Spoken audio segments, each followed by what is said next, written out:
So, open lines, but I'm gonna be filibustering a little more. And what do we got? Like 15 minutes left? Okay.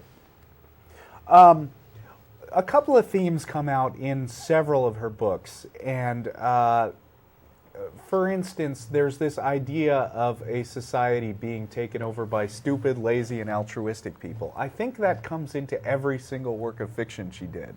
And while you could say of one work of fiction that, I mean, if you could maybe excuse the train wreck by saying, oh, these aren't people who exist now, these are just, you know, her society taken to an extreme. That's something that science fiction authors do all the time. But when every single book she ever wrote basically involves the idea that the vast majority of people are leeches, I don't think that that's just a device anymore. I don't see much likelihood that what were the three? Stupid, lazy, and altruistic. I don't see that those characteristics are likely to take over the world. It seems to me that the ambitious, greedy, Well, yeah, like even in Idiocracy, for example, everybody's stupid in the world, but they do wind up electing the smartest guy as president, which is one of the reasons I didn't buy the concept. Yeah, and while I mentioned before how I generally object to philosophies that promote oligarchy. It's not because I don't think that the most intelligent people should be running things. In fact, I think you're likely to find that the more intelligent people, that we would be better off with more intelligent people running things. What I'm really more concerned about is the most qualified people in the various positions. Just because somebody happens to be smarter, more intelligent, a higher IQ, or more knowledgeable in area A doesn't tell me anything at all about whether or not they're good in area B. Right. Which is why you could have somebody who maybe graduated from a prestigious university and then gets to a position like, I don't know, president, where they really look perhaps more stupid than they are. Yeah, well, as long as we're talking about fiction. My impression of John Galt, and this is purely subjective, but he may be smart. I mean, this is another theme that comes up a lot in the books, is people who are like idealized versions of Ayn Rand, I think. I wrote in my notes here that John Galt is basically Batman. I mean, Batman doesn't have any superpowers, but he's like the best at everything. He's not like a physicist or a chemist. He's a scientist. He invents everything, and he knows how to do forensics and everything. John Galt is an engineer and a super genius and inventor, and he's the world's most powerful demagogue.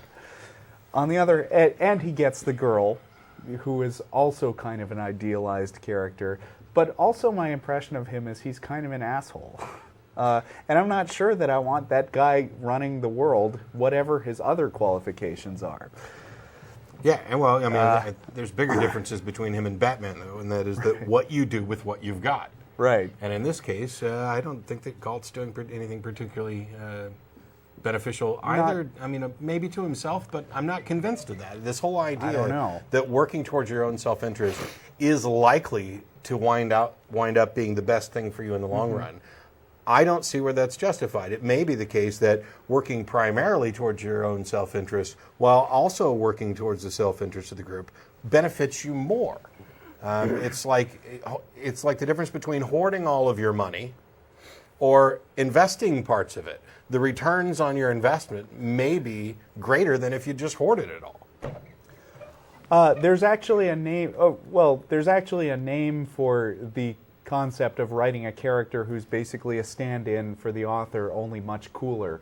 I went to tvtropes.com, which is one of my favorite silly entertainment sites. It's a wiki about cliches and tropes in fiction, and the term that they have for it that some people might be familiar with is Mary Sue, and the origin of the term is that I think, I'm not sure exactly what the official origin of it is, but it comes from people who write fan fiction in somebody else's universe and stick themselves as a character in there, and everybody who's already a character, like in the Star Wars universe, comes up to them and says, "Oh, you're so wonderful, and you can solve all our problems, and you're the most badass Jedi who ever lived," and basically both Dagny and John Galt have sort of the attributes of an author-written Mary Sue. Dagny not only is a brilliant and underestimated businesswoman, and this is straight from the wiki site, which I've linked today. More beautiful than anyone else in the room without even trying, to the point that even the simplest of dresses seem indecent on her. She's also the hinge-pin of all the important changes in the world, the last and most important piece of the puzzle, the one everyone wishes they could reach, the one everyone looks to, and she has multiple lovers, moving from one to the next without any warning or explanation given, or needed apparently, because each of these lovers peacefully acknowledges the others, and then they just walk away to quietly bear never again requited candles for her indefinitely. So the TV tropes page on Atlas Shrugged is definitely worth a read, and other tropes that they mention are the author filibuster, where John Galt goes on for 56 pages, and anvilicious, which is defined as describing a writer's and or director's use of an artistic element to so obviously or unsubtly convey a message that they may as well etch it on an anvil and drop it on your head. Are we going to have more callers?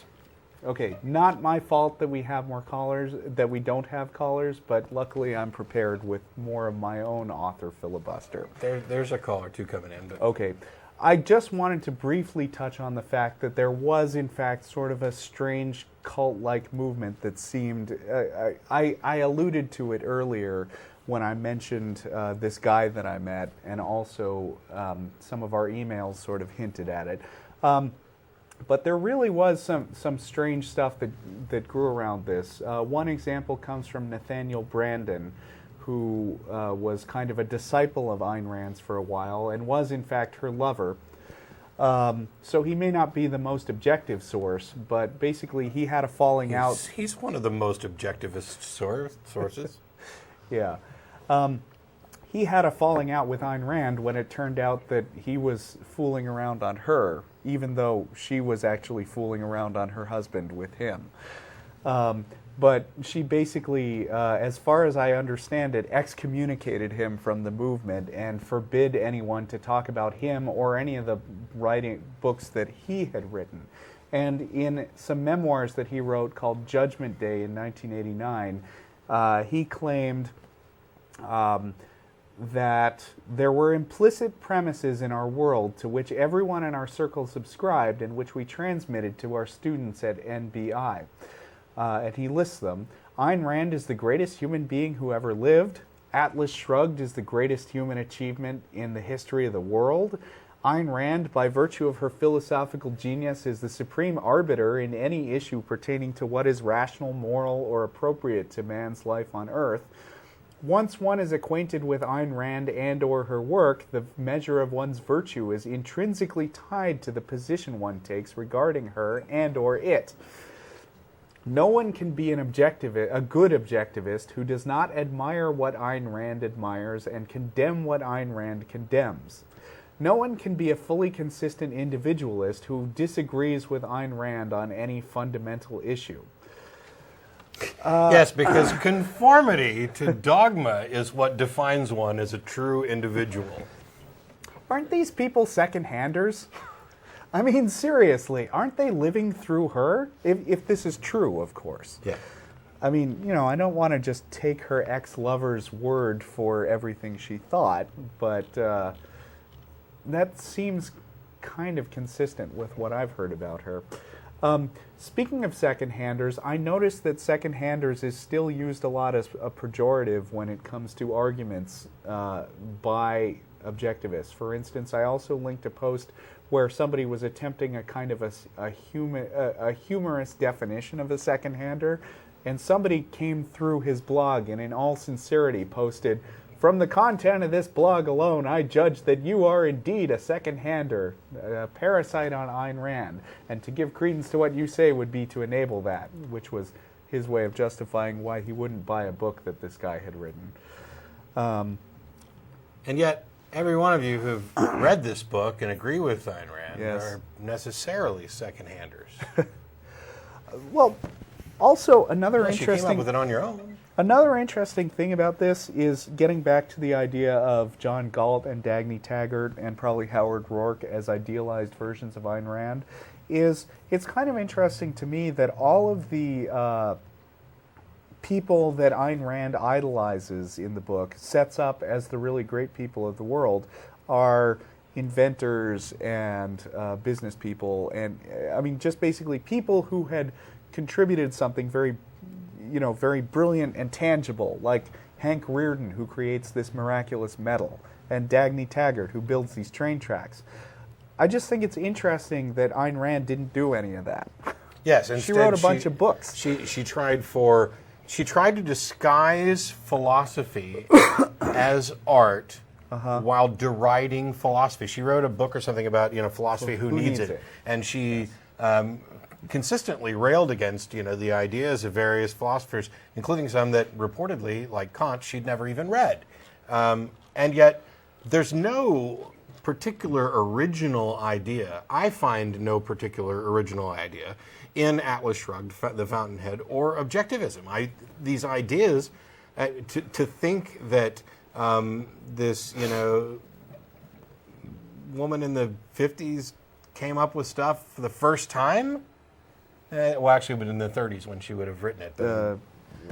What 30?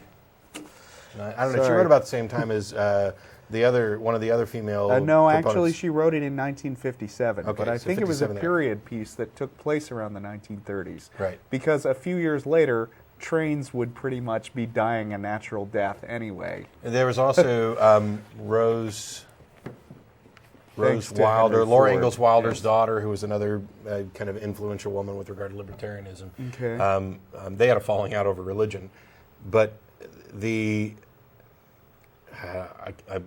I've lost. The originality. What is original there? I mean, she's adopted ideas and dilemmas and discussions that philosophers had been dealing with for thousands of years, and she seems to have gone off and thought about this and said, I see this as the best.